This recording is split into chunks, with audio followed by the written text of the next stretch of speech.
Yokwe, aloha, talofa, and welcome to the Pacific Way, bringing you stories that matter to Pacific people. The village of Tukuraki in Fiji's highlands on the main island of Viti Levu was destroyed in 2012 by a large landslide. Tukuraki is one of 46 communities across Fiji that has been deemed a priority for relocation due to climate change and disaster impact. We revisit the villages of Tukuraki as they continue their lives in their new homes.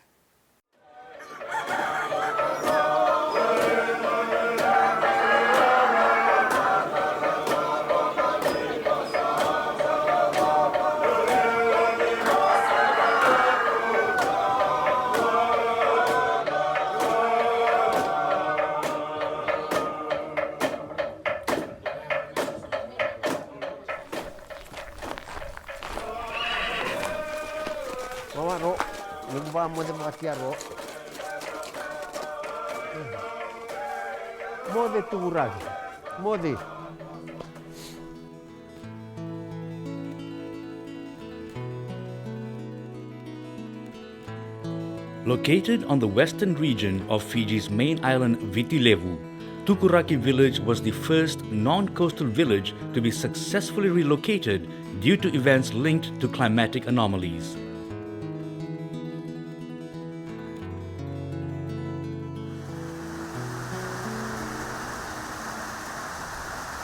In 2012, a major landslide caused by unprecedented rainfall in the highlands of the Ba province made the old Tukuraki village inhabitable. The villagers were forced to temporarily relocate and sought shelter with relatives and friends. Their future seemed uncertain.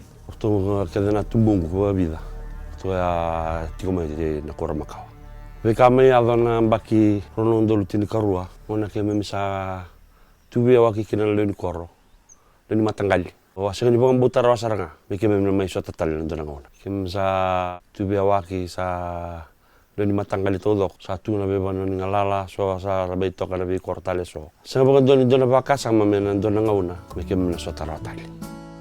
But as the saying goes, what doesn't break you only makes you stronger. It is that very resolve that has driven the people of Tukuraki to preserve their way of life. In August 2016, the Fiji National Steering Committee of the Building Safety and Resilience in the Pacific, or BSRP program, launched a project implemented by the Pacific community through funding provided by the European Union, which prioritized the construction of homes at the new village site at Tukuraki, which were in line with best practice disaster reduction strategies. The Ministry of Rural Maritime Development and Disaster Management requested SPC for the assistance through the BSRP project if it could take up the funding to relocate Tukuraki, because that was an immediate need for relocation, because the Tukuraki community was first affected through a landslide way back in 2012, and then after the assessment from the Department of Mineral Resources, they were advised that the village was no longer safe to be occupied. Thus, villagers had to move to caves and other settlements to settle. So Tukuraki continued to become a priority project for government. As part of the village relocation program, income-generating projects were also implemented. We set up a chicken shed where they're able to breed chickens, and then the project will run on itself. We also created one fish pond that's up and running. So far they've harvested about 4 times already. And we also put up one beehive where it's producing honey. So these things they are also selling to the nearby villages as well. Those are the 3 income projects we just did to sustain the community while living in the new area, new village. These projects helped build the foundations for food security within the village and also provide a source of income. Ikitu maratasarana vidana vika sholima vikitu ni wakame bure ni kavikitu mekitu ngailenga kitu shaharoni wasanga ina nito ka sa turawat ina ka kidhimbi tungo na kaiba madala tagi begitu na tumbunika isani bakasar me bulita kibali me bulita ked tuni begitu me kemdo bulita kedenaika do mele otibina kano mundo tombu dongeli buli tini katume na tau goe kani rawakina ni labu me maroroi ka katalenga no mundo kan. In addition, the women of Tukuraki started a new venture. The women collect and hand-paint river rocks, which are then sold to tourists in Nandi. One of the major concerns for the villagers of Tukuraki was the fear of losing their culture and traditions. Hindi nang dasati ko na kora lagi. Kena be kasa bagaruta ki kenda. Nang dai toba menda ka kuni mila taba. Menda baga dewa taka tigo bira na lalai, bira na murimai. Ni nang dai tobo. Ya bango na kene rai, ya bango na kene barau. Menda na lakaba tigo nga. Be Italia na bonu ndi la koba, Italia na bonu bagaruta ki kenda menda lagi tigo kina. Nang dai toba menda ka kuni mila taba. The new village has also brought relief for the sick and the elderly. Na kena binakike, na kena ndui lebu. Balita na kito sa pakabali binak. Palai-lai, palisili, satu kililong. Nandra kita sa wabina-bina. Sangkay laut talimena wanilina, na wainimunu. Bago kito sa wabina-bina kina. Ikimundo na mata nito. Ikimundo na tamba na dobyong karabitiko. For the children, this means not having to walk long distances to get to school or to the health center. The plight of the people of Tukuraki and their successful relocation also presented an opportunity of a lifetime for the village headman. Their experience was shared on the world stage as Simeone was invited to the first people's convening on climate force displacement, which was held in Alaska in October 2018. Bambuta na bulu kutamia na maroroi ni umbula. Wana pun kau na kakido. Nda barai datu biti mantanga mengi dhakabu indona nganusal singen dona kai maroroi. Na kau na dha katabila tagi saranga musu na kau ya lebuna kai sholiamai. Na dhangi mbula na kakana na wai singeli wasarabatu nundatu Alaska eron lagutuan nanganusal vandu don sartunga nendona pun kau lebe bango nang.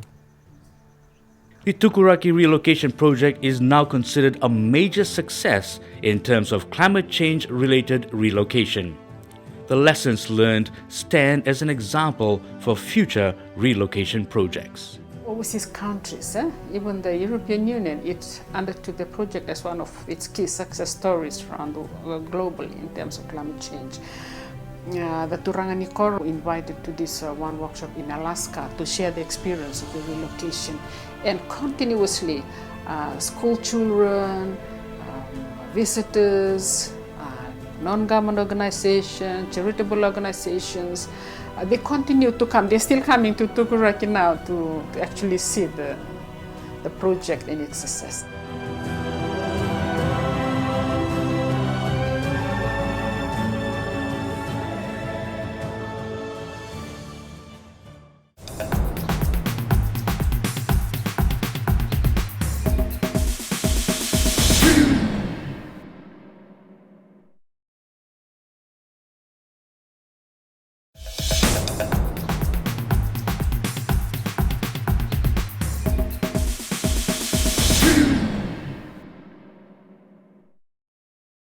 Welcome back. This is the Pacific Way.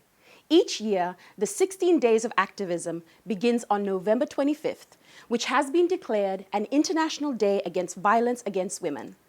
The 16 Days of Activism Against Gender Violence is part of a global campaign for women's human rights.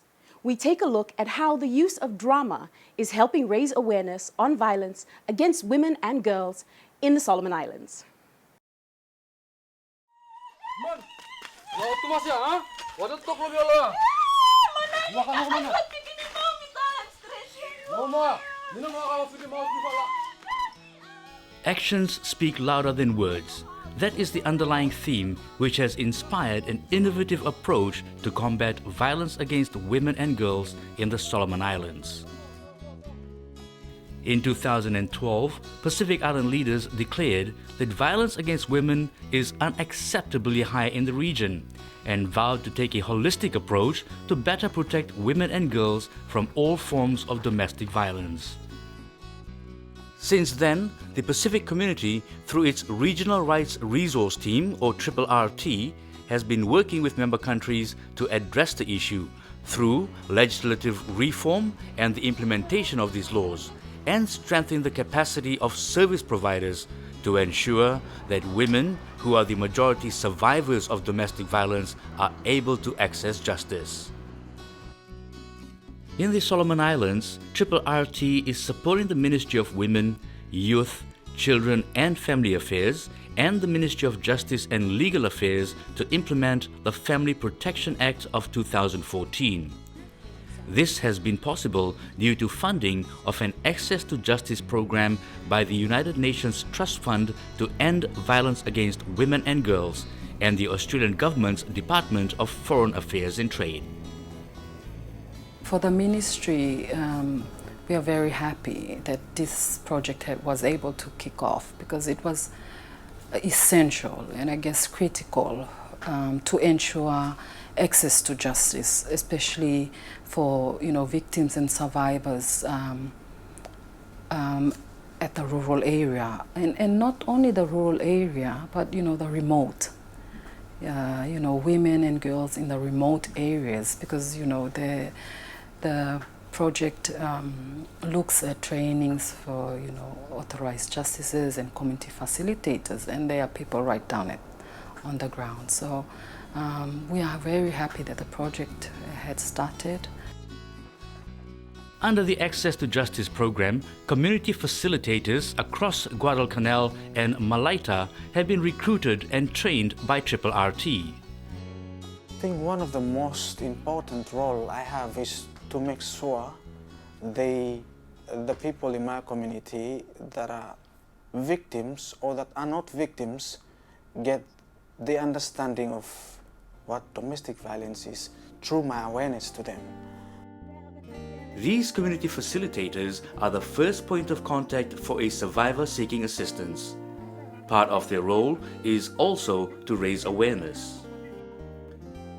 However, there needed to be creative and interactive ways in which to get the message across to the people in the communities of Guadalcanal and Malaita. RRT engaged Dreamcast Theatre to find creative ways to target communities in rural and remote areas. The idea of drama came about after a couple of really creative sessions. We wanted to move away from this idea of a single person standing in front of a room and talking at you. We wanted people to engage with the messaging, and we wanted people to listen. It was suggested to us by the local court that this might be a method that you could use. So we started experimenting with it in some of our other work with police prosecutors, and we got some really good feedback, and we wanted to introduce it into this project, so we worked with the authorized justices, and now we're developing a more awareness type drama script with Dreamcast. And I personally think it's effective because it's powerful. It's very moving to watch those scenes in front of you, and it's raw emotion, and it causes people to stop and listen.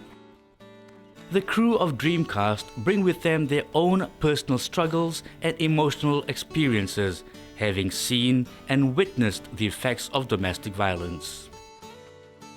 Dreamcast actually get the young people together, and put them together and train them on ways that they can actually understand issues that affect them, affect the community and the families in the communities that we lived in. RRT and the Ministry of Women worked closely with Dreamcast to develop a script which would carry all the relevant messages. Well, specifically this drama is designed for the community. It's got aspects in it that will speak to different people. So there's There's skits in there that will speak to older family members. There is a skit there that would speak to young people in relationships. There's skits there that would speak specifically to men about their roles in the community. The idea is that the community takes ownership of this and says that this is our problem and we can all do something to address domestic violence. In December 2018, after weeks of preparation and practice, Triple RT and Dreamcast headed out for their first public performance.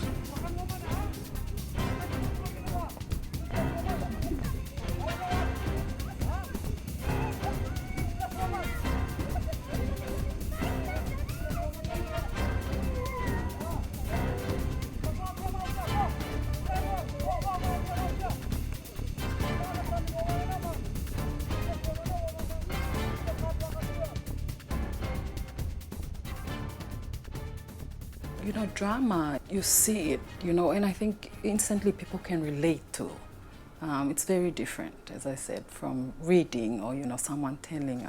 So definitely, you know, drama is definitely an effective way, as you said, to grab emotions. More public performances from Dreamcast are planned, and Triple RT continues to work with stakeholders in the Solomon Islands in efforts to expand the program.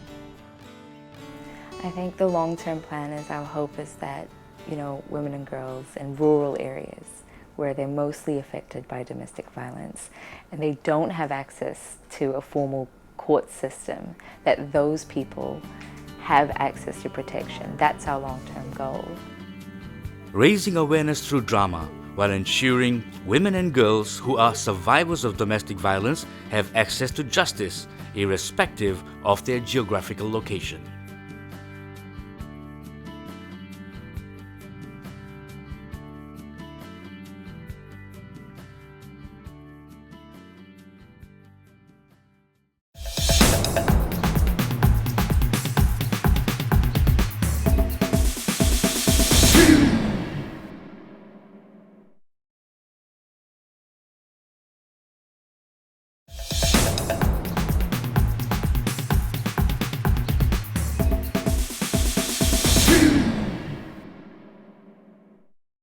This is the Pacific Way.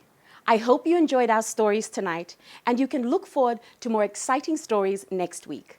We leave you with this story on the various dancers from the Cook Islands. Here, they perform at the 12th Festival of Pacific Arts in Guam in 2016.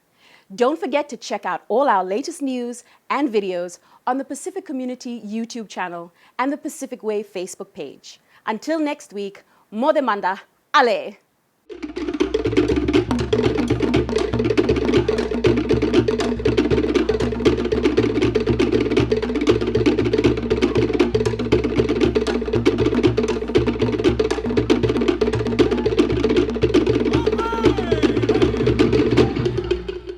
First one was a churo, and followed by that was a drum dance by the men, which is composed and dedicated for the island of Puka Puka, because we have two groups of islands, the Northern Islands and the Southern Islands, and this particular number was composed for that particular island, Puka Puka, which is closer to Samoa, and their dialect is very, very similar to the Samoan dialect. So it's quite interesting that how our people traveled, voyaged during those days.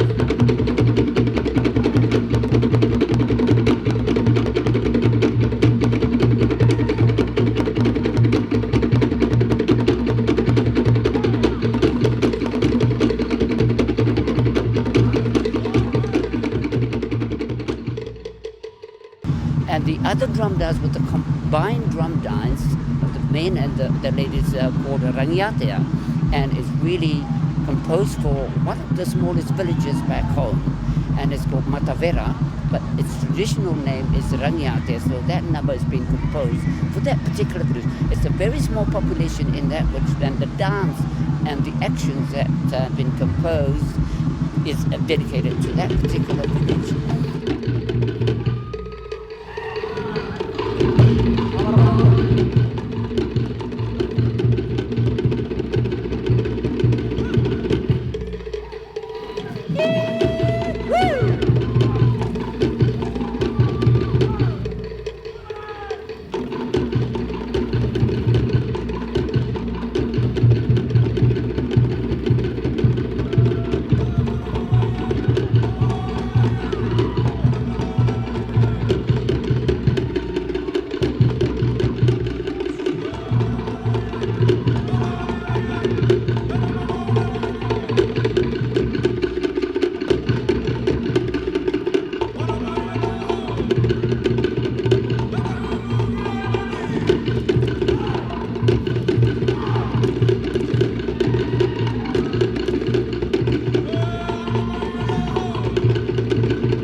And then comes to the solo dancing by one of the girls. As I mentioned during the show, each year, every end of April and into May, we compete. We collect dancers, we interview dancers, we audition dancers, and they compete from the little ones, the age 10 to 14, different age groups. But we've brought the two top dancers, with the male dancer 2016 and the female dancer 2016 with us.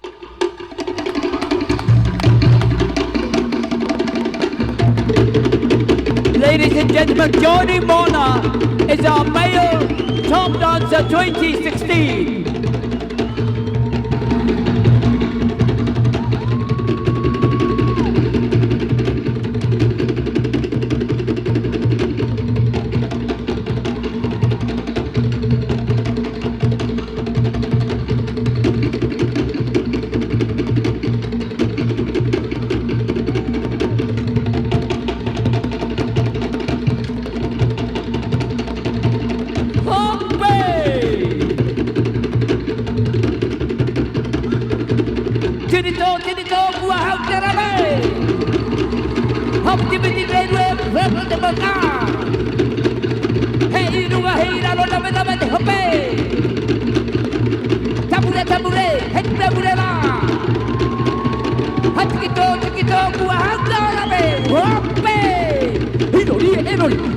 Enori.